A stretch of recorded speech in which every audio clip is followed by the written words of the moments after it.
Today, I'll be reading Wilfored Gordon MacDonald Partridge for you so that you can watch as I label all the pieces of plot in case you need to review and practice this skill before you demonstrate mastery to your teacher. There once was a small boy called Wilfored Gordon MacDonald Partridge, and what's more, he wasn't very old either. His house was next door to an old person's home, and he knew all the people who lived there.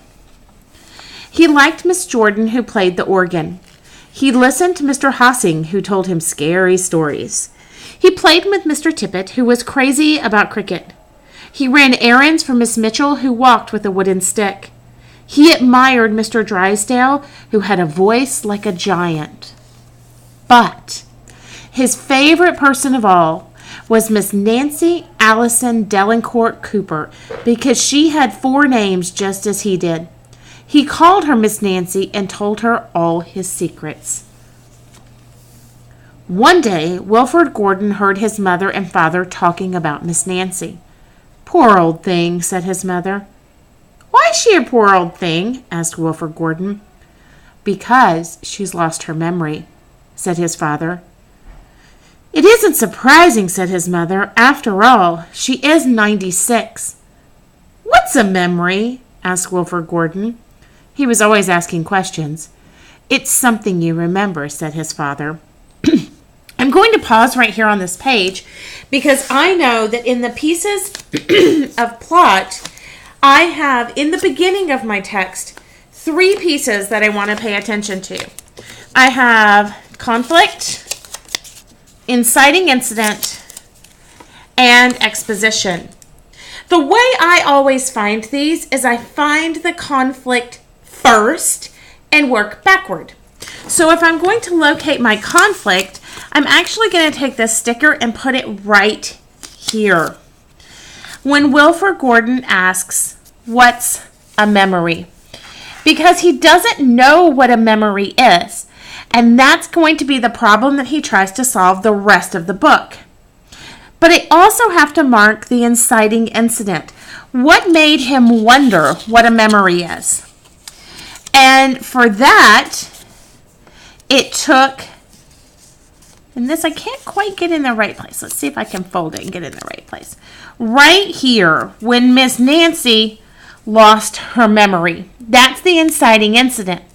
Well, now here's what else I know. I know everything that happened before this is exposition. So I'm going to put an exposition sticker on the last page of my exposition, and I'm going to put one on the very first page of my exposition so that I can remember where my exposition began and where it ended. And then I have my inciting incident and conflict. Now I know that the next part of my story is going to be rising action.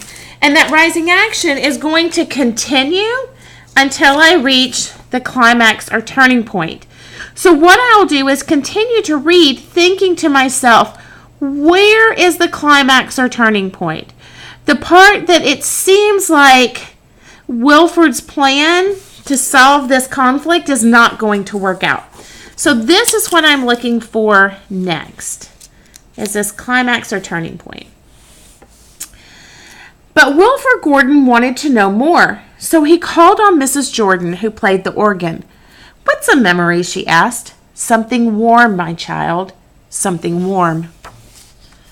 He called on Mr. Hossing, who told him scary stories. "What's a memory?" he asked. "Something from long ago, me lad, something from long ago." He called on Mr. Tippet, who was crazy about cricket. "What's a memory?" he asked. "Something that makes you cry, my boy, something that makes you cry." He called on Miss Mitchell, who walked with a wooden stick. "What's a memory?" he asked. "Something that makes you laugh, my darling, something that makes you laugh." He called on Mr. Drysdale, who had a voice like a giant. "What's a memory?" he asked.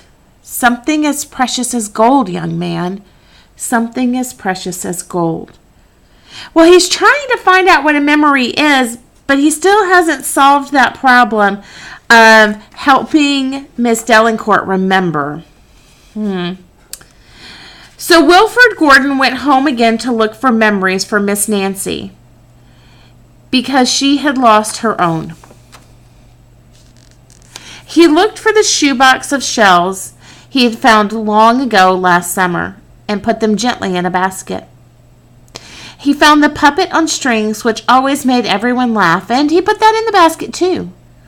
He remembered with sadness the medal which his grandfather had given him and placed it gently next to the shells. Next he found his football, which was as precious as gold. And last of all, on his way to Miss Nancy's, he went into the hen house and took a fresh, warm egg from under a hen. Then Wilford Gordon called on Miss Nancy and gave her each thing one by one. What a dear, strange child to bring me these wonderful things, thought Miss Nancy. Well, she doesn't remember that. She hasn't gotten her memory back yet, but I think Wilford Gordon has kind of figured out what he thinks a memory is. But here I'm like, oh no, it didn't work. But then look what happens right after that. Right after that, it says, then she started to remember. So in this book, I actually have my resolution and my climax turning point on the same page. Once I mark this, I can go all the way back in my text to where I marked my inciting incident, and I can put a rising action sticker on the first page of my rising action, and then I can go all the way here and put a rising action sticker on my last page of rising action, because all of this in the text is my rising action. Now we have here that we know that Miss Nancy has started to remember. She held the warm egg and told Wilford Gordon about the tiny speckled blue eggs she had found in a bird's nest. I wonder, maybe this doesn't belong here yet.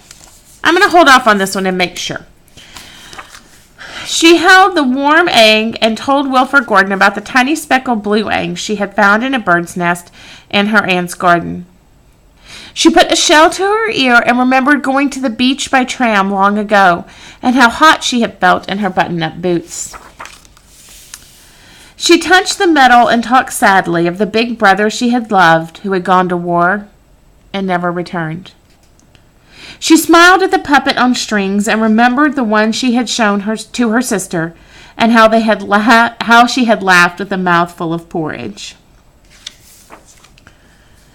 She bounced the football to Wilford Gordon and remembered the day she met him and all the secrets they had told. I think this is my resolution. Because, is it really? I don't know. I think maybe it is over here where she first began to remember. After that, I'm not so worried anymore that she's not going to remember, so the tension of the story is starting to play out. So I think that signals the beginning of my falling action. And then the next thing that I'm going to look for is my denouement. And look right here. She bounced the football to Wilford Gordon and remembered the day she met him and all the secrets they told.